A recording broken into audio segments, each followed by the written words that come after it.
사도행전 5장입니다. 자, 핍박과 환난이 들어와서 저희들이 하나님 앞에 기도하면서 그 핍박과 환난을 이길 수 있도록 기도하니까 성령께서 크게 충만케 하시는 역사가 일어났습니다.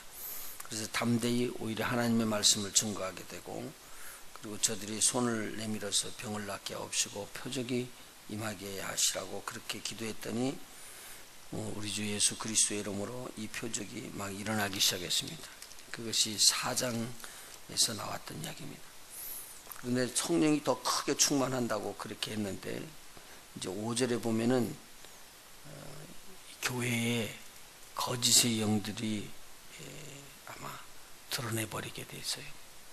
이것은 지식의 말씀의 은사로 사도 베드로가 하나님 앞에서 큰 은총을 입어서 교회에 주신 은사가 지금 발동된 게 된 거거든요.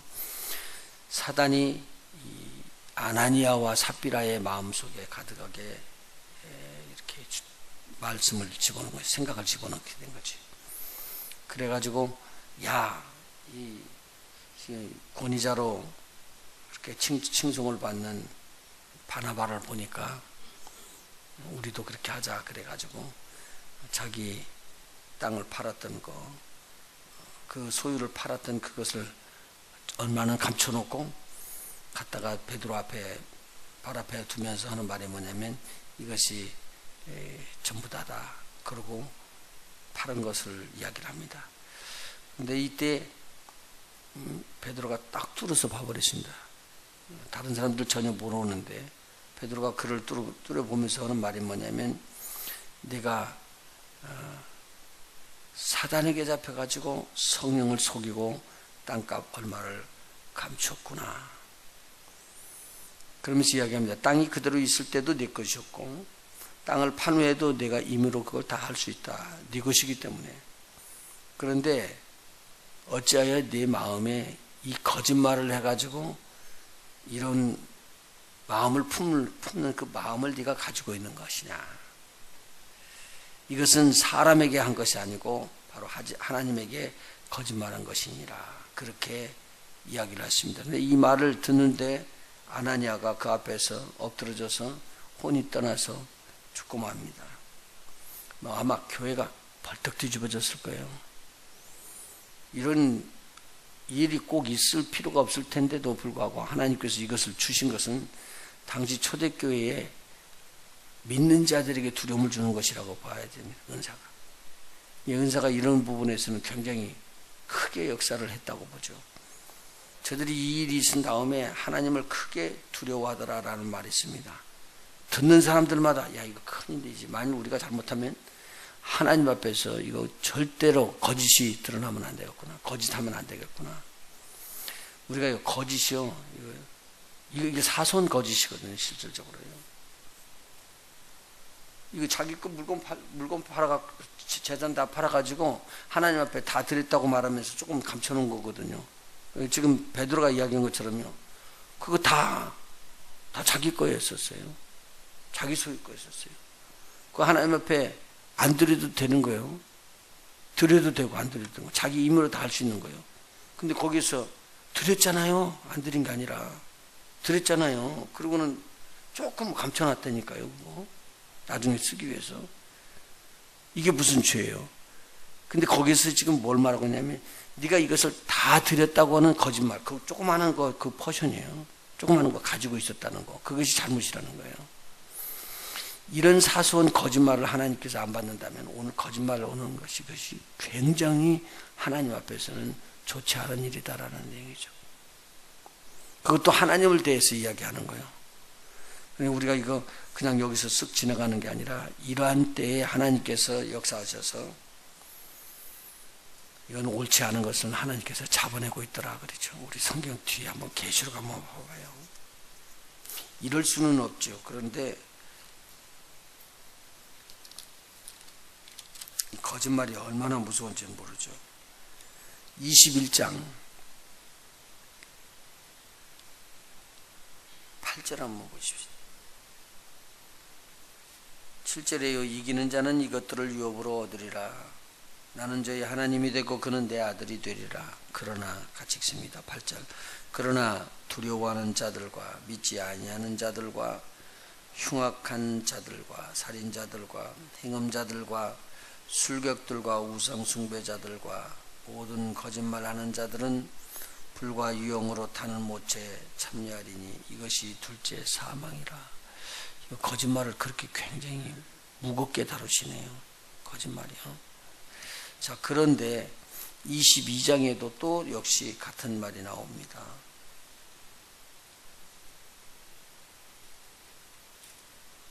13절부터 한번 봅시다. 15절까지요. 13절부터요. 같이 읽어요. 나는 알파와 오메가요. 처음과 나중이요. 시작과 끝이라. 그 두루마기를 빠는 자들은 복이 있으니 이는 저희가 생명나무에 나가며 문들을 통하여 성에 들어갈 권세를 얻으려 함이로다. 개들과 술객들과 행음자들과 살인자들과 우상숭배자들과 및 거짓말을 좋아하며 지어내는 자마다 성 밖에 있으리라.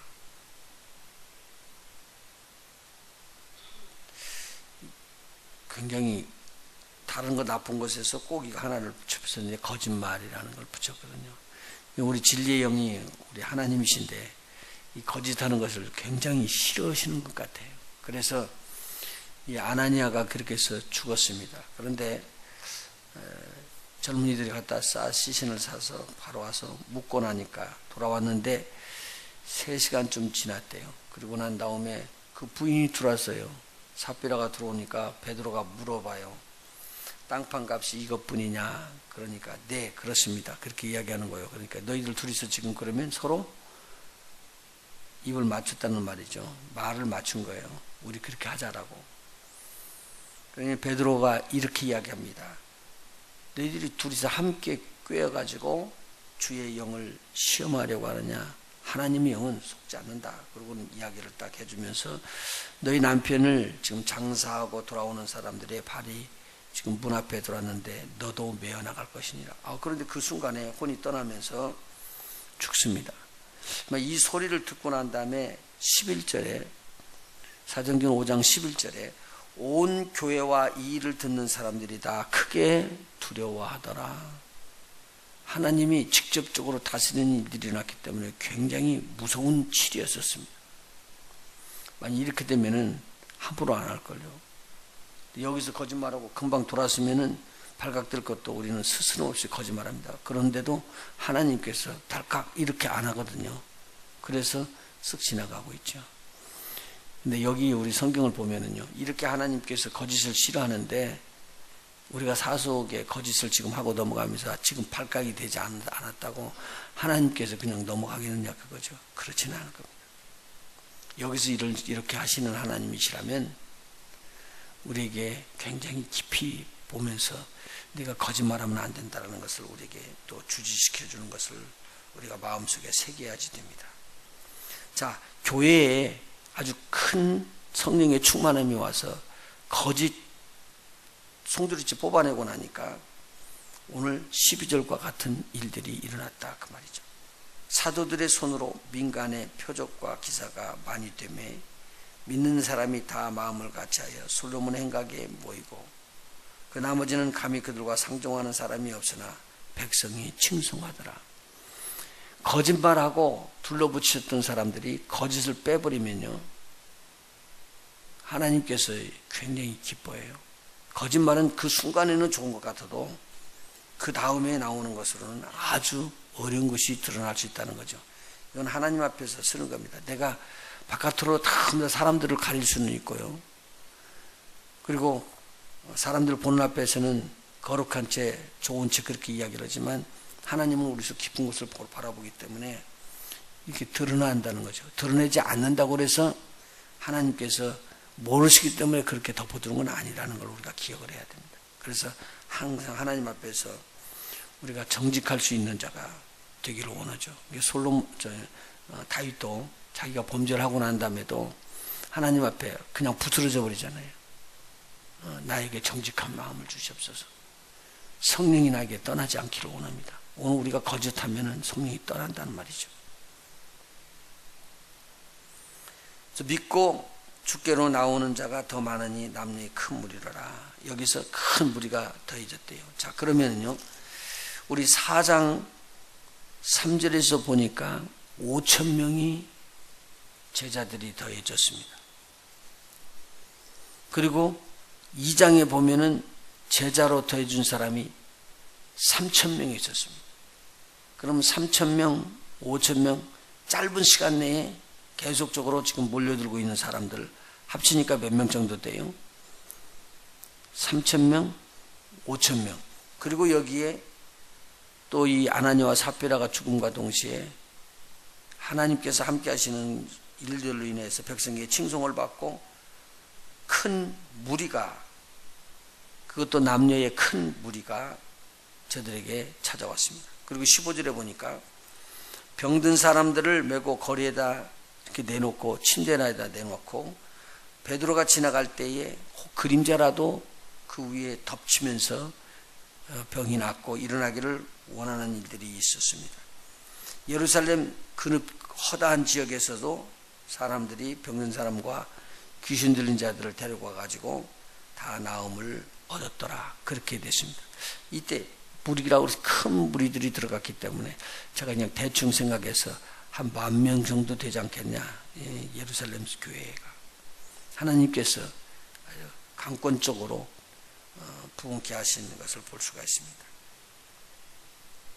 자, 그는 이렇게 된 것을 보고 대제사장과 사두개인들, 이 당파들이 그 제자들이 일어나서 그런 역사를 일으키는 걸 보고 시기가 일어났다고 그렇게 했습니다. 시기요가 가다가 이게 세상 사람들이 다 갖는 건데 이 남자들이 하는 것들 좀 봐보세요.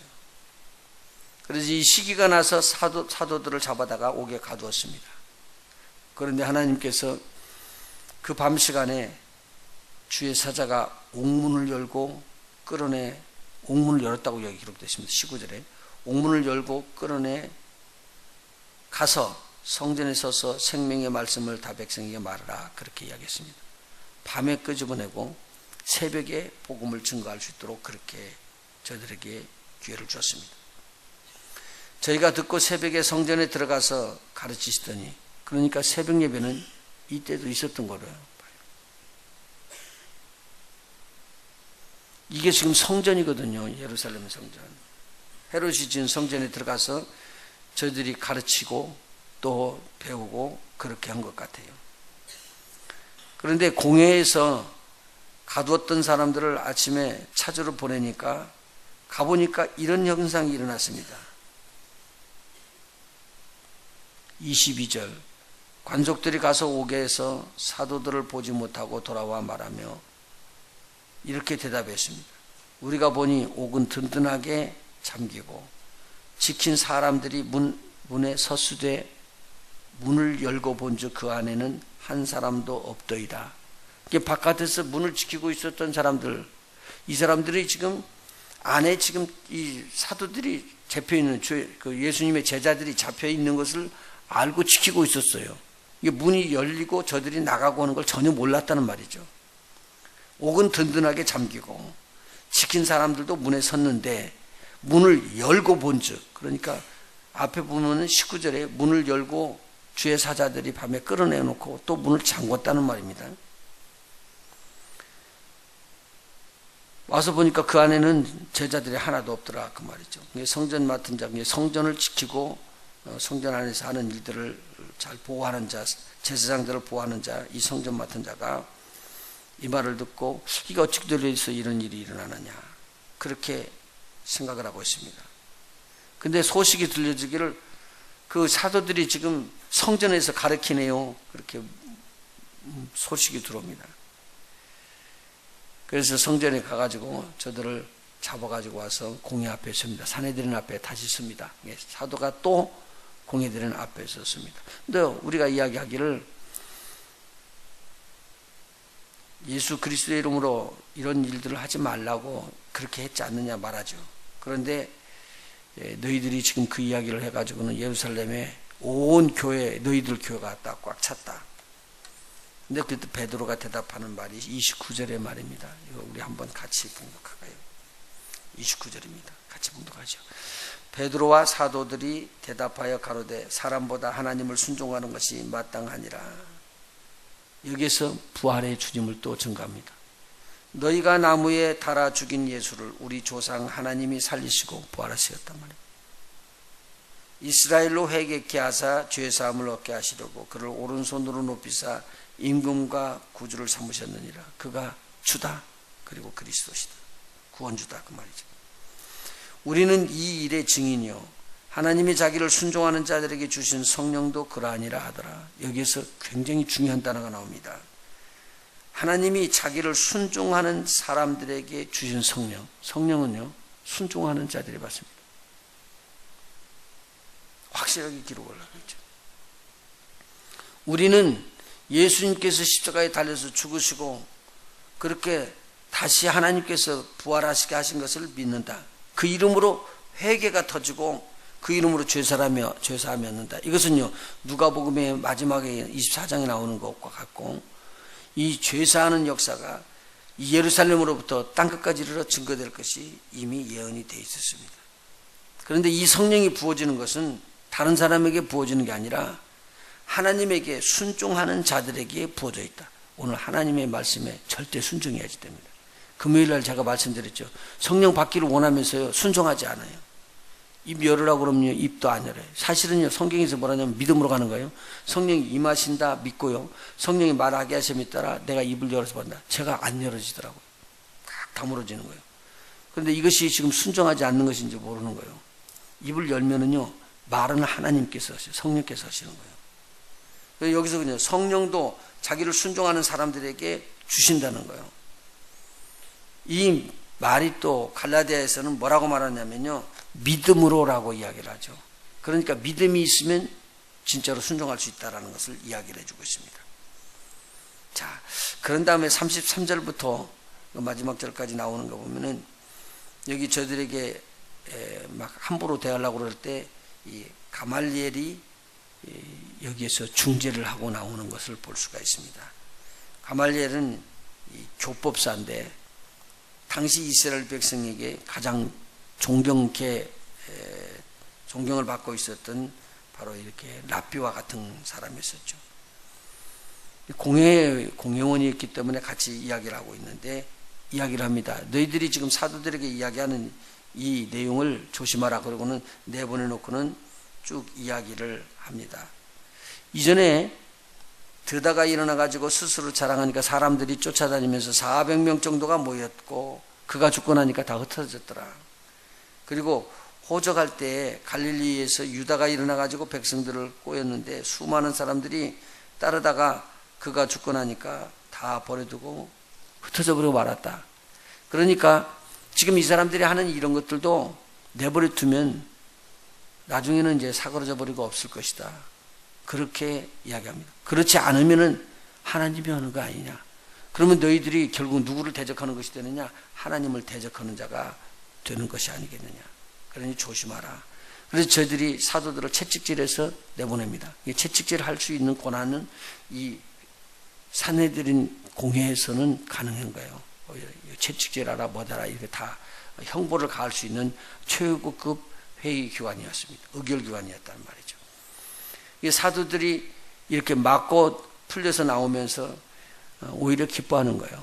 예수 그리스도를 인하여 내가 이렇게 핍박을 받는구나. 그리고 저들이 나와가지고 성전에 있든지 집에 있든지 예수님은 그리스도다. 그리고 바로 그렇게 전도하는 것을 쉬지 않고 계속적으로 했다. 저들의 목적은 딱 하나입니다. 죽는 거 이미 다 예수님도 돌아가셨고 죽는 것을 다 초월해서 자기네들이 초점을 맞춘 거 뭐냐면 예수 그리스도로 말미암아 구원함을 얻는 거, 우리가 그렇게 구원함을 얻었던, 그리고 영원한 구원함이 이제 부활의 생명을 얻을 수 있는 것에 대해서 쉬지 않고 증거할 수 있었다는 내용입니다. 초점은 거기였어요. 핍박과 환난이 들어와도 우리는 예수 그리스도의 복음을 증거하는 것에다 초점을 맞춰요. 우리가요 더 많이 깨달았고 더 많이 알고 더 많이 노력한다고 중요한 게 아니라 생명 살리는 데다 초점 맞추는 것을 이걸 굉장히 중요하게 여겼다는 거예요. 당시는요. 그리고 오늘 우리도 생명 살리는 일이 중요하구나. 내 가정 한 사람이라도 불신한 자가 있으면은 이게 꼭 거듭날 수 있는 그 자리로 가야 되고, 내가 만나는 사람이 저 영혼이 거듭났는가 점검을 하면서 항상 이 복음을 증거하는 일에다 초점을 맞춰서 예수가 어느 곳에 앉든지 서든지 그냥 가르치는 그리고 또 전도하는 저와 여러분이 됐으면 참 좋겠습니다. 이것이 바로 우리 하나님께서 원하시는 뜻이 아닌가 생각이 듭니다. 기도하십니다.